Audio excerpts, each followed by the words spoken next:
সুজি, ছানা, দুধ, লিকুইড ছাড়াই আমি আজকে বানিয়েছি চমচমটা। খুব সুন্দর, আর দেখতেও সুন্দর যেমন খেতেও সেরকম সুন্দর। এই দেখুন রসে ভরপুর পুরো, আর কত সুন্দর হয়েছে। এই দেখুন কত সুন্দর নরম তুলতুলে হয়েছে, খেতেও খুব সুন্দর আর খুব টেস্টি জিনিসটা। বাড়িতে খুব সুন্দর অল্প টাইমের মধ্যেই বানানো যাবে। নমস্কার বন্ধুরা, বাঙালি কুকিং এর সবাইকে স্বাগত। সবাই ভালো আছি, আমিও ভালো আছি। আজকে আমি একটা রেসিপি শেয়ার করছি, মিষ্টির রেসিপি।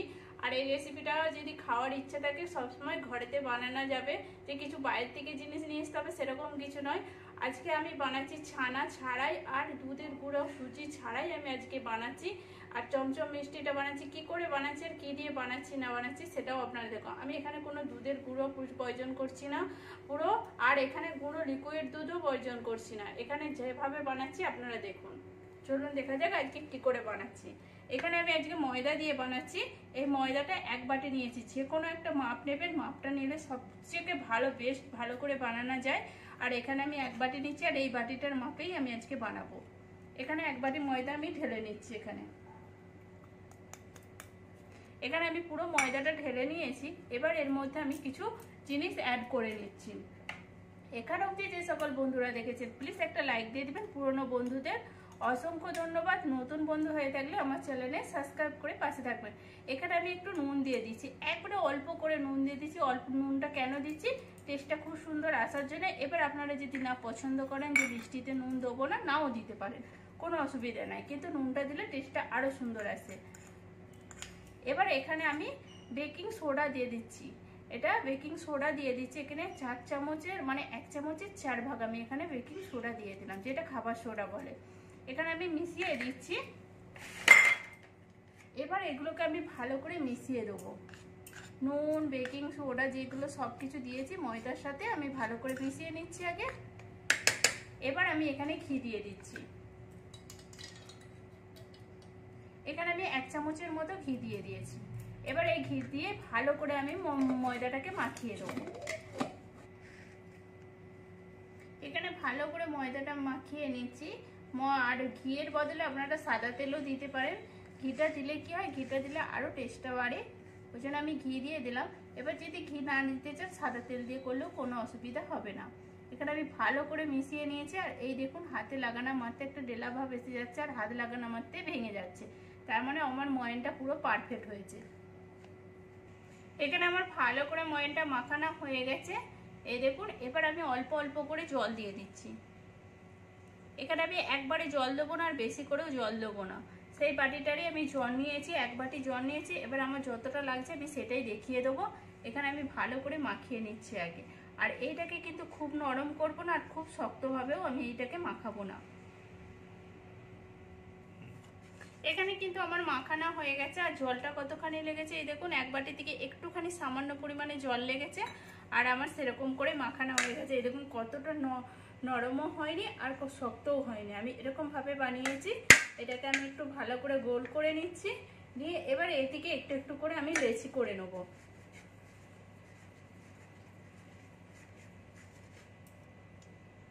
এই দেখুন একটু করে আমি লেচি করে নিচ্ছি। এরকম আমি সাইজটা করছি, আপনারা বড়ও করতে পারেন, আর ছোট করলে খুব ছোট হয়ে যাবে, ওই জন্য আমি একটু মিডিয়াম সাইজের বানাচ্ছি। এই দেখুন এরকম করে আমি সাইজটা করে নিচ্ছি। সব লেচিগুলো আগে আমি কেটে নিচ্ছি। এখানে কিন্তু আমি সবগুলো লেচি কেটে নিয়েছি। এবার আমি একটা লেচি নিয়েছি, এটাকে একটু হাতে করে চেপে নিচ্ছি, নিয়ে এবার আমি হাতে তালুতে দিয়ে এরকম করে আমি আগে গোল করে নিচ্ছি। আগে এটাকে আমি পুরো ভালো করে গোল করব।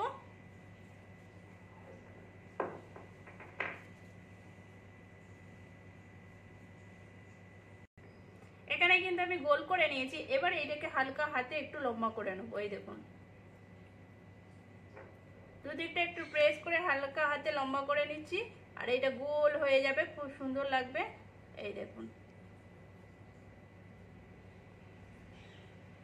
আমি কিন্তু ভালো করে গোলটা করে নিচ্ছি। এটা যে এতখানি লম্বা হয়েছে, এটা যখন আবার ভাজা হবে, যখন রসে ডুববে আর একটু বড় হয়ে যাবে, ওই জন্য আমি সাইজটা এরকম ভাবেই রেখেছি। এবার আপনারা যদি বড় করতে চান আরো বড় করতে পারেন, কোনো অসুবিধা নেই। আমি এই সাইজটাই রেখেছি। এই সাইজটা দেখতেও ভালো লাগবে আর খুব সুন্দরভাবে ভাজাও হবে। এই দেখুন এরকম করে আমি আবার একটা বানিয়ে নিচ্ছি একই ভাবেতে, এরকম সাইজেরই।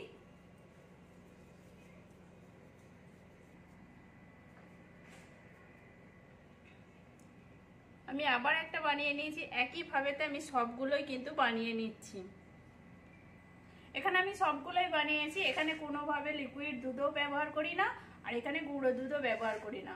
দেখুন কত সুন্দর হয়েছে। এবার এগুলোকে আমি ভেজে নেবো। এখানে আমি তেলটা বসিয়ে দিয়েছি, তেলটা কিন্তু আমি একটু হালকা গরম করে নিয়েছি। এইটা আমি কিন্তু খুব হাই হিটে গরম করি না। এবার একটা একটা আমি দিয়ে দিচ্ছি। এখানে আমার যতগুলো ধরবে আমি ততগুলোই দেবো। এবার এখানে যে এটা আমি দিয়েছি এটাকে কিন্তু আমি এখন নাড়ছি না, এটা একটু হয়ে গেলে তবে নাড়বো। আর গ্যাসটা কিন্তু কম করেই রাখতে হবে, না হলে কিন্তু উপর দিকটা ভাজা হয়ে যাবে, ভিতরটা ভাজা হবে না। কম গ্যাসেতে এটা ভাজতে হবে। এখানে কিন্তু আমার একটু লাল হয়ে গেছে, এটাকে এবার একটু আমি হালকা হাতেতে নেড়ে নিচ্ছি। নেড়ে উল্টে পাল্টে এটাকে আমি ভেজে নেবো একটু, তাহলে চারদিকটা ভাজা হবে। এই দেখুন একটু নেড়ে নিচ্ছি এটাকে, আর এগুলো একটু ভালো করে ভাজতে দেবো। আর এটা একটু লাল লাল হয়ে যাবে। আমি সবগুলোই উল্টে নিচ্ছি একইভাবে। এখানে এগুলো আমার ভাজা হয়ে গেছে, এগুলোকে এবার আমি তুলে নিচ্ছি এবং প্লেটে আমি তুলে নিচ্ছি। আর এগুলো কতটা ফুলেছে, আমি কিরকম বানিয়েছিলাম সেগুলো ফুলে কিরকম হয়ে গেছে। এগুলো আরো রসে দিলে আরো সুন্দর ফুলে যাবে। আমি সবগুলোই তুলে নিচ্ছি। এখানে আমি কোড়াটা ধুয়ে নিয়েছি। এবার আমি কোড়ার মধ্যে এক বাটি চিনি দিয়ে দিচ্ছি। যেই বাটিটার মাপেতে আমি ময়দা নিয়েছিলাম সেই বাটির মাপেতেই আমি এক বাটি চিনি নিয়ে নিয়েছি। এবার সেই বাটির মাপে আমি এক বাটি জল দিয়ে দিচ্ছি। এটা জলটা দিয়ে আমি এখানে ভেজে নেবো। দেখুন এখানে আমি জলটা দিয়ে ভালো করে ফাটবো, আর চিনিটাকে আমি গলতে দেবো। এখানে আমার চিনিটা গলে গেছে, আর এইটাই আমি কিন্তু রসটা একটু ফুটিয়ে নিচ্ছি ভালো করে। যে খুব ভাবে চিটচিটে কিংবা গাঢ় ভাব করবো সেরকম করবো না, হালকা একটু ফুটিয়ে নিচ্ছি।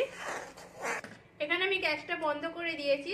কিছুক্ষণ ফুটানোর পর আমি এটা বন্ধ করে দিয়েছি। আর এই গরম রসের মধ্যেই আমি এবারে দিয়ে দেবো মিষ্টিগুলো যে ভেজে রেখেছিলাম, দিয়ে দিচ্ছি এগুলো। আমি এখানে সবগুলোই দিয়ে দিচ্ছি, আর এগুলো সবগুলো একটু হালকা করে নেড়ে নিচ্ছি। নেড়ে এটা আমি 10-15 মিনিটের মতো ঢাকা দিয়ে রেখে দেবো, তাহলে পুরো মিষ্টিটা ফুলে যাবে আর পুরো রসটা টেনে নেবে। কিন্তু আমার 15 মিনিট হয়ে গেছে, আর এগুলো কত সুন্দরভাবে ফুলেছে। সামান্য একটু রস আছে এই দেখুন। আর এবার এইটাকে আমি তুলে নিচ্ছি প্লেটে। দেখুন আমি প্লেটে পুরো ভালো করে তুলে নিচ্ছি। আর দেখতেও ভালো হয়েছে, আর পুরো রসে ভর্তি, পুরো পুরোপুর। এই দেখুন রস ভর্তি পুরো।